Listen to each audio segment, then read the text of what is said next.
ever been filled with motivation and energy to change your life, like, you know that it's not that hard to get started. For example, you get really excited about the idea of becoming a girl that journals. You buy your fresh notebook, your nice pen, and every morning at like 7 a.m. you are writing for about a week. Then you wake up one morning and your brain's like, Then a few weeks go by and you haven't journaled and you're no longer journaling. It's often not the starting that messes you up, it's the keeping at it. In this video, I want to talk about how to be a way more consistent person with the changes that you make in your life, whether you're introducing new habits, new routines, or just new ways of being. Tip number 1. Here is what happens to people who struggle with being inconsistent when they fall off. So, they fall off their journaling habit. Then their inner Miss Trunchable comes out and she's saying things like, something is wrong for you for not keeping up that habit. Why can't you be consistent about anything? How embarrassing, how not okay that you could not keep up with that thing. Weirdly, one of the biggest things that keeps people inconsistent is this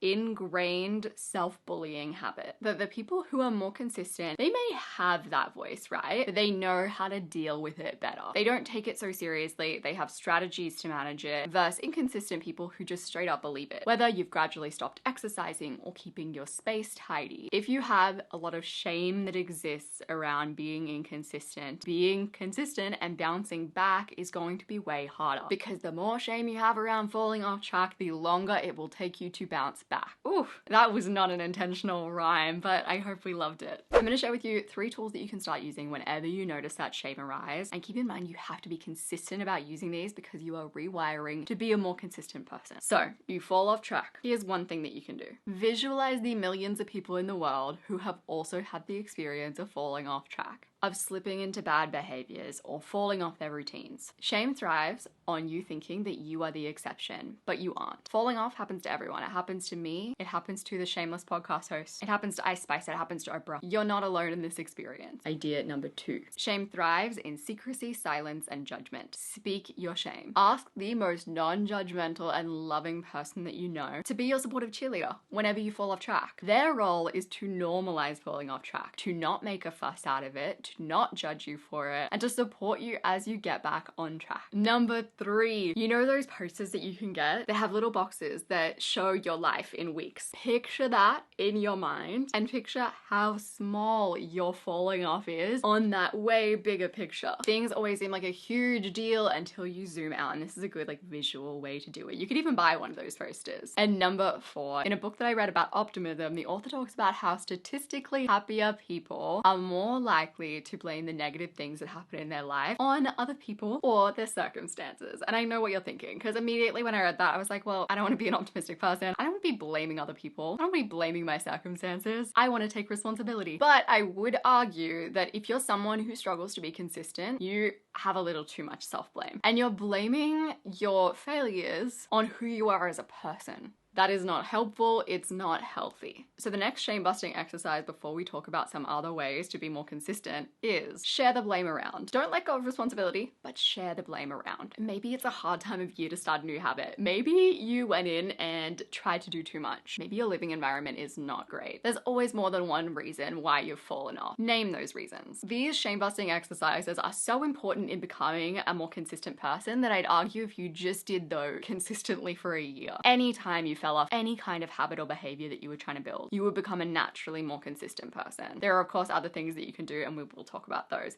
but this is so important. One thing that I think about a lot of this time of year is how much waste is being produced. But one of the easiest things that I have done to reduce the amount of waste that I create is getting myself set up with Blue End. You basically buy your cleaning bottles from them once, you refill them forever, reducing the single-use plastic in your home dramatically. I've been using Blue End for, I reckon, a few years now, and I love it. It was such an easy change. I originally got the Clean Essentials kit, which is a really good place to start. You get a hand soap, a multi-surface cleaner, a bathroom cleaner, a glass and mirror cleaner. The bottles are really pretty, which is important. And these days I pretty much am just buying refill tablets, which cost like $2.25 each. So not only is it cheaper than buying cleaning products from a store, also you're using way less plastic and creating way less waste. Here is how it works. First, you fill your Forever bottle with warm water up until the fill line. Then you drop a tablet into the bottle. Wait for it to fully dissolve before you put on the nozzle, and you can use it in minutes. You don't need to shake it or stir it. And you can get even more savings by buying your refills in bulk or setting up a subscription. The subscriptions are customizable, they are convenient, you never run out of your most used product. products. Click the link in my description below or use the QR code on the screen to save up to 30% off, which is something they only do once a year, so this is the time to get your Blueland products. You might get a gift for yourself, a gift for your friends or family, or just stock up on your refills. Click that link down in my description below. Tip number 2 to becoming a more consistent human being. Imagine your car breaks down and you stand there saying things like, I should have gotten it serviced sooner. This isn't fair. How could this be happening? Will that help you to feel more empowered or in control? Absolutely not, even if it's all true and all valid. But calling a tow truck, organizing a ride home, booking in a mechanic to look at your car, that will make you feel empowered and in control. Which is why tip number 2 is about refocusing. Consistent people focus on what they can control. When you fall off your routines and your habits, you need to make yourself feel more empowered immediately. Otherwise, you're going to fall into that helpless victim mindset. One easy way to do that is to quite literally write a list of things that you can control and do. You could be writing down new iterations of your habit or changes that you want to make to your habit. You want to ask yourself questions like these ones. Tip number 3. So let's say that the thing that you want to be more consistent with is going on a 20-minute run every day. Cut that run in half. So a 10-minute run. Cut that goal into quarters. So a 5-minute run. Then imagine a 1-minute version of that habit. Maybe putting on your shoes and walking out the door. You now have a bare minimum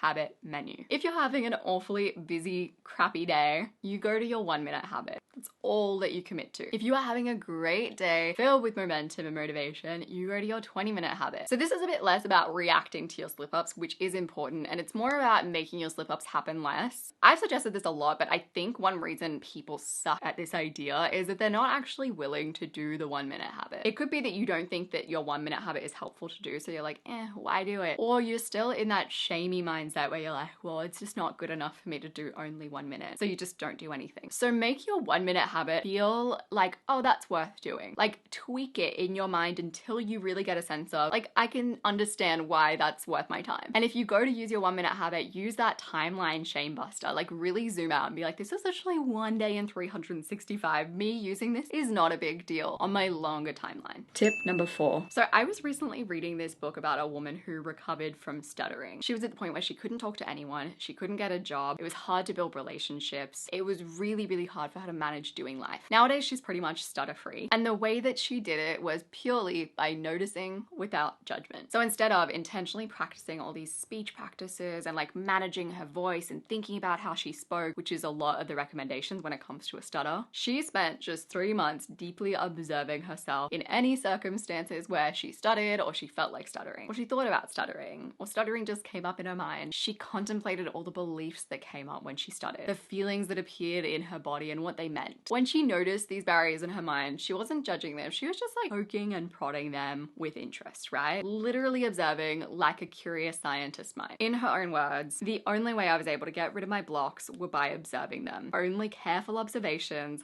blasted through these blocks. When we deeply observe our behaviors without judgment, they naturally change. By noticing our thoughts and feelings, the beliefs that arise, and really bringing those to the forefront in a very mindful, gentle way, our relationships with those behaviors start to change, and then those behaviors start to change. This is an idea that I'm diving much deeper into in the Life Map, which I'm releasing soon. It's my goal setting workbook for the end of the year. To take action on this, create a noticing journal. Whenever you notice yourself resisting your habits or your routines, use your noticing journal and be like, what's this about? How interesting. You are now a scientist and your job is to observe your mind. Not only are you going to bounce back quicker when you use a noticing journal, your Miss Trunchable, she's going to be much quieter when you step into that observer mode. Now that you've watched this video, which is a really good starting step, you're going to want to watch my video on how to build discipline because it talks about sort of the other side of things. I talk about how to create habits, routines, behaviors that you are more likely to stick to, whereas this more so was about the other side of that coin. I'm gonna have that video linked on the screen as well as down below. I appreciate you so much and I will see you soon.